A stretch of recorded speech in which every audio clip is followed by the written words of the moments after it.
Greetings, my dear viewer. You're on the channel The Price of Cheating. The channel is for those who appreciate traditional family values and condemn adultery. So be sure to subscribe to the channel. Let's get started. The day Amelia first introduced me to her mother was filled with excitement and nervousness. As we approached her house, I gently squeezed her hand, silently reassuring her that everything would go smoothly. Her mother greeted us with a warm smile at the door, but her gaze was more penetrating than I had expected, assessing me from head to toe. When we entered, we settled in a cozy living room where we were served coffee. I tried to charm her with stories about my life and my dreams for the future.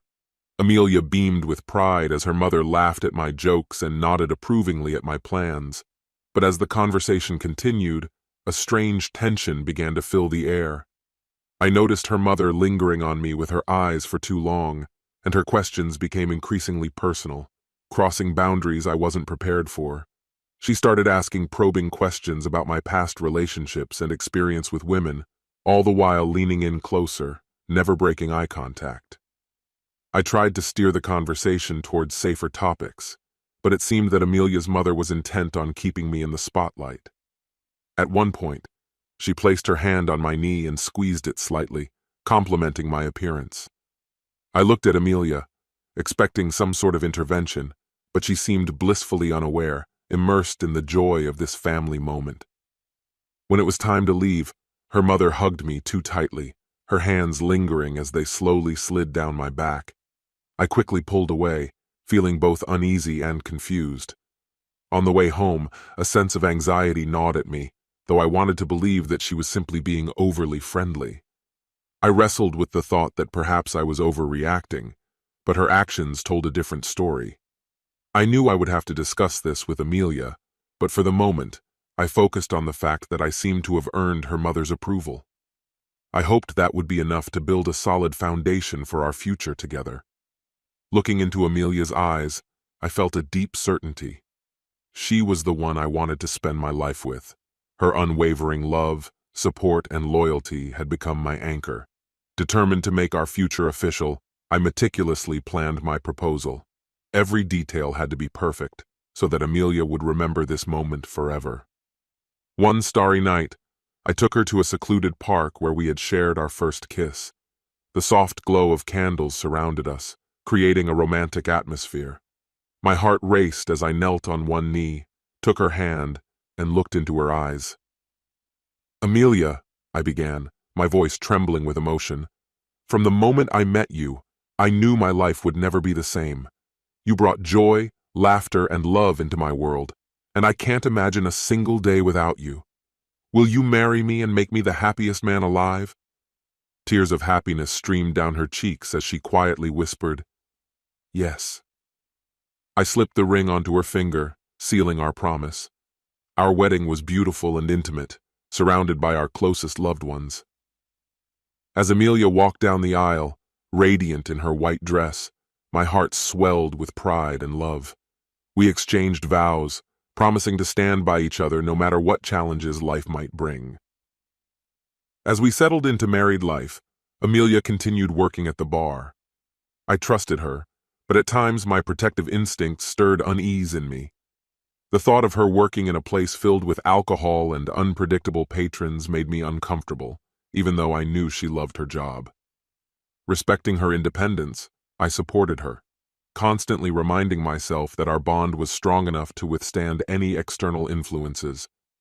I was her rock, always ready to offer a comforting embrace after a long shift. One evening, as usual, Amelia left for work and I stayed home, expecting a quiet night.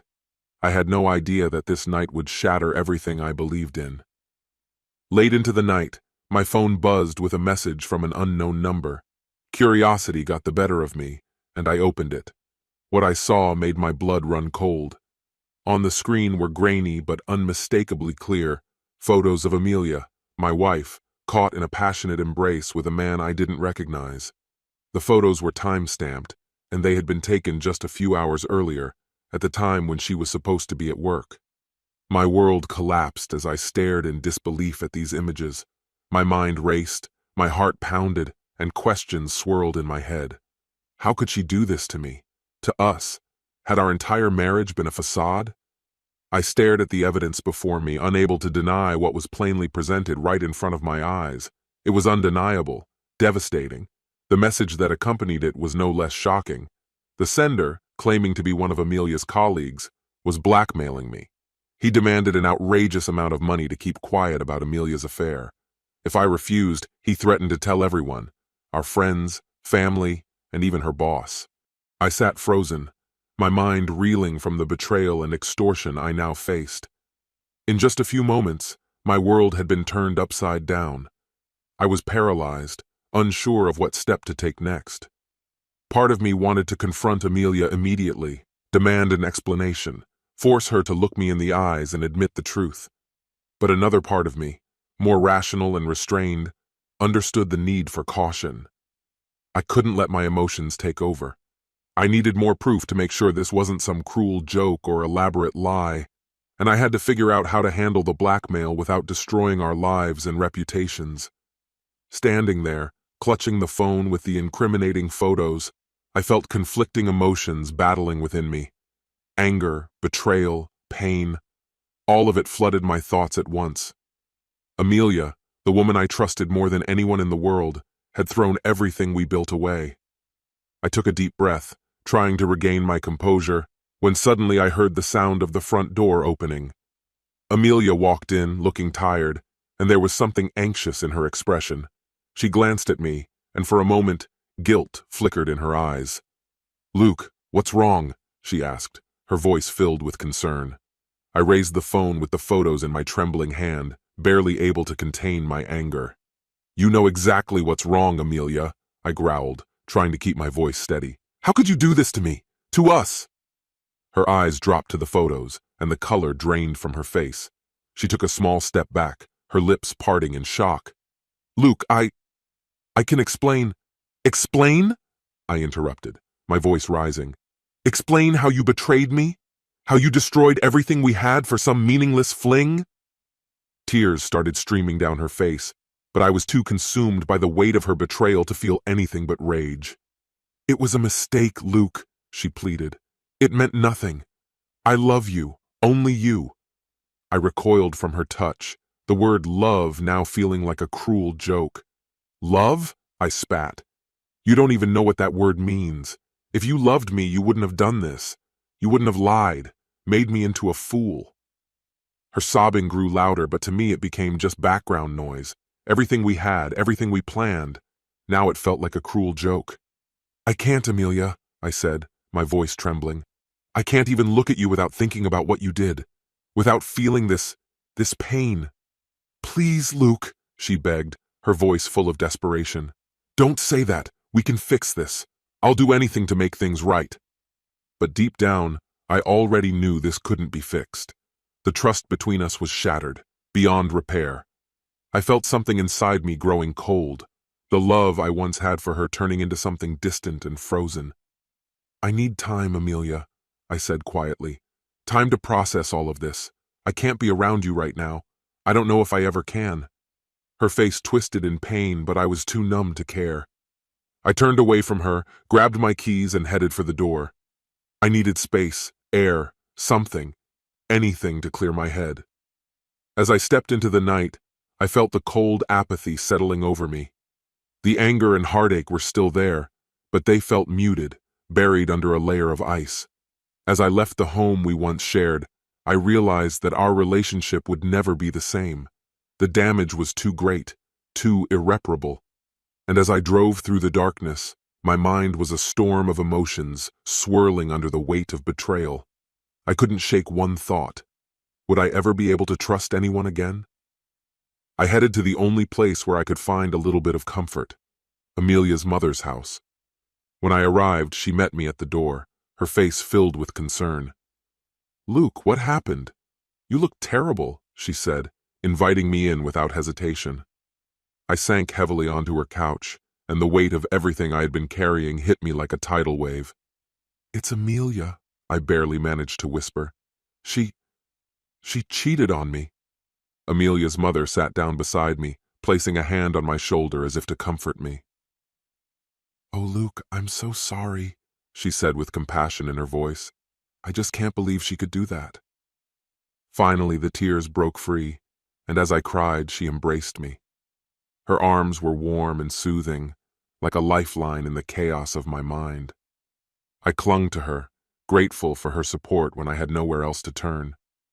As the weeks passed, I started spending more and more time at her house. She became the only light in the darkness surrounding me. We talked for hours, reminisced, laughed, and gradually a faint glimmer of hope began to emerge in my life. One evening, we were sitting together on her porch, sharing a bottle of wine as the sun set. Something shifted between us. Our eyes met, and before I knew what was happening, we began to kiss, our lips meeting with an unexpected passion. We pulled back, confused by what had just occurred. "Luke, we can't do this," she whispered, but I saw the internal struggle in her eyes. "I know," I replied, my voice full of emotion, "but I can't stop feeling what I feel. You were there for me when no one else was, and I think I'm falling in love with you." She hesitated then, as if surrendering to the inevitable, kissed me again and held me close. We gave in to the attraction that had been building between us, and our bond deepened in secret. Weeks turned into months, and though we tried to keep our relationship hidden, Amelia began to suspect something. She noticed the lingering glances, the private conversations, the way her mother and I instinctively gravitated toward each other when we were in the same room. One day, as I was leaving her mother's house, Amelia confronted me. "What's going on between you two?" she demanded, her voice filled with anger and betrayal. I felt a bitter satisfaction looking into the face of the woman who had destroyed me. "What's the matter, Amelia?" I asked coldly. "Don't like the taste of your own medicine?" She flinched as if I had struck her. "How could you, Luke? With my own mother?" I laughed, loud and bitter. "You're the last person who has the right to talk about betrayal, Amelia. You destroyed us. Now you'll have to live with the consequences." I left her standing there, shocked and broken, but a strange sense of emptiness overtook me. I had sought revenge, and I found it. But at what cost? I had become what I despised, a betrayer, a liar. As I drove into the night, I couldn't shake the feeling that I had lost a part of myself. The man I used to be seemed unreachable, and I wondered if I'd ever find him again. I knew I had to think clearly now. Emotions couldn't cloud my judgment, not when everything was on the line. I had to be strategic, precise, and most importantly, protect myself. I contacted one of the best divorce lawyers in town, and we met in his office to discuss my situation. I told him everything, about Amelia's affair, how I uncovered it, and my relationship with her mother. He listened without judgment, his face a mask of professionalism. "Luke," he said, leaning forward, "given everything you've told me, we have a strong case. Amelia's infidelity gives us leverage, and if we handle this right, we can ensure a favorable outcome for you." I felt a wave of relief. That's exactly what I want. Amelia deserves nothing from me, not after what she's done. Over the next few weeks, we carefully planned my exit. I gathered all the evidence I could, screenshots of her messages, emails, receipts for gifts she bought for her lover. I opened a separate bank account and slowly transferred funds into it, careful not to raise any suspicion. Finally, the day came. I walked into our house with the divorce papers in hand, my heart calm. Amelia was in the kitchen, and when she saw me, her face turned pale. "Luke, what's going on?" she asked, her voice trembling. I threw the papers onto the kitchen table with a sharp slap. "It's over, Amelia. I want a divorce." Her eyes widened in disbelief. "You can't be serious, Luke. Let's at least talk about this." I let out a cold, harsh laugh. "Talk? You lost that right the moment you betrayed me with another man. I'm not going to beg for scraps of attention from a wife who couldn't stay loyal. I deserve better. I'm worth more." Amelia's eyes began to fill with tears, but I felt nothing. These were the consequences of her own actions, and now she had to face them. "You have until the end of the day to pack your things and leave," I said, my voice calm and unwavering. "If you stay here any longer, I'll call the police to have you removed, and don't think about taking anything that doesn't belong to you." I turned to walk away, leaving my words behind me. "A lawyer will contact you about the division of property." I left her standing there, shattered in the ruins she had created. A strange sense of pride washed over me. I was taking my life back, and I wasn't going to let anyone, not her or anyone else, steal my control from me again. I heard the front door quietly open and close, followed by faint footsteps heading toward the bedroom. A smile spread across my face. This was the moment I had been waiting for, the moment of final revenge on the woman who had caused me so much pain. The bedroom door swung open, and she stood there, her eyes filled with shock and hurt. "Luke, what are you doing?" Her voice cracked with emotion, but I didn't stop, didn't even look in her direction. I kept going, completely ignoring her despair, feeding off the desperation that clouded her face. "What do you think I'm doing, Amelia?" I asked coldly, with a mocking tone. "I'm giving your mother a night she'll never forget." Amelia's mother, with me, was entirely caught up in the moment. "Luke," she gasped, "don't stop! Please don't stop!" Amelia froze in the doorway, her face streaked with tears. "How could you do this to me?" she whispered, her voice barely audible over the rhythmic sounds in the room. I let out a sharp, bitter laugh. "How could I do this to you? That's funny, considering you destroyed our marriage for a meaningless fling at a bar. You made me this way, Amelia. This is all on you." I saw the realization hit her. Her actions had consequences. She had pushed me to this breaking point. "Luke, please," she begged, her voice weak and fragile. "I never wanted to hurt you." But it was too late. Too late for regrets, too late for forgiveness. The wound was too deep, the betrayal too complete. This was my moment of triumph, and nothing she could say or do would take that away from me. I stood up and looked her in the eyes, my gaze cold and unforgiving. "Get out," I whispered, my words dripping with venom. "Get out of my house and never come back." Amelia ran, her sobs echoing through the hallways as she fled. I watched her disappear, a wave of satisfaction washing over me. I had won. I had taken back my life, and nothing, not even her broken state, could take that from me. Later that night, I walked into a bar with my head held high. The room buzzed with whispers and stares. News of our divorce had spread quickly. But I didn't care. Let them gossip. Let them judge. I was free, and now no one could touch me. I went through the fire and came out of it stronger than ever. As I settled on a stool at the bar, I ordered a drink, doing my best to ignore the stares and whispers around me. The patrons were clearly curious, eager to discuss the collapse of my 3-year marriage. Some even dared to approach, offering empty condolences or fishing for juicy details. But I cut them off mid-sentence, making it clear that I wasn't interested in their pity or their intrusive questions. Taking a slow sip from my glass, I couldn't help but get lost in the memories of what I had endured. The betrayal, the heartbreak, the all-consuming rage, it was all so overwhelming at first, but I refused to let it destroy me. Instead, I channeled my energy into healing, focusing on rebuilding my life and reclaiming my sense of self. Step by step, I began to move forward. The journey was far from smooth. There were days when the weight of it all nearly crushed me, when all I wanted was to hide away and let the world forget I existed. But I forced myself to keep going, to push through the darkness. Over time, I grew stronger, more resilient. And now, sitting among people who thought they knew my story, I felt an immense sense of pride in what I had achieved. I had survived the worst chapter of my life and emerged better, more confident in myself. No judgment or opinion from anyone could dictate my future. This was my path, and I was steering it on my own terms.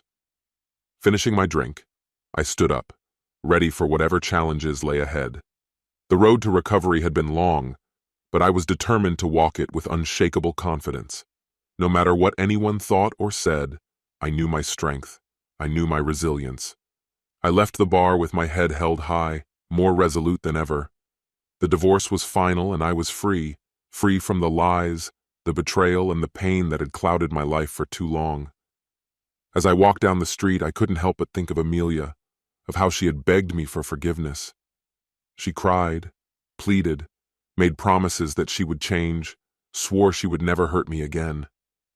But I'd heard it all before, and now her words meant nothing to me.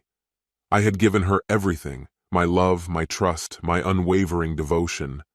And in return, she had thrown it all away for a fleeting fling with some guy she barely knew. It was unforgivable. The pain she caused left scars, but I refused to let her actions define my life. I was someone who knew his worth, strong, independent, and fully capable of finding happiness without anyone's approval or recognition. As I kept walking, I thought about all the men who might have forgiven her, the ones who would justify her actions, forgive, and allow themselves to be taken for granted again. But that wasn't me. I respected myself too much for that. The road ahead wouldn't be easy. Starting over never is. There would be obstacles and unexpected difficulties, but I was ready for them. I had already faced the worst life had thrown at me and come out the other side stronger than I ever imagined. So, taking a deep breath and stepping forward with confidence, I moved into the unknown. The future was mine, and I was determined to make it bright. No matter what challenges awaited, I knew one thing for certain. I had the inner strength to overcome them all. Because that's who I am, a fighter, a survivor, a man who knows his own worth. As for Amelia, she and her mother had become enemies. Amelia, after cheating on me, blamed her mother for the terrible betrayal, while her mother, who I occasionally enjoy spending time with, considered her daughter weak. But that no longer concerned me. I was moving on. This concludes the story. If you like it, then put your powerful like and subscribe to the channel.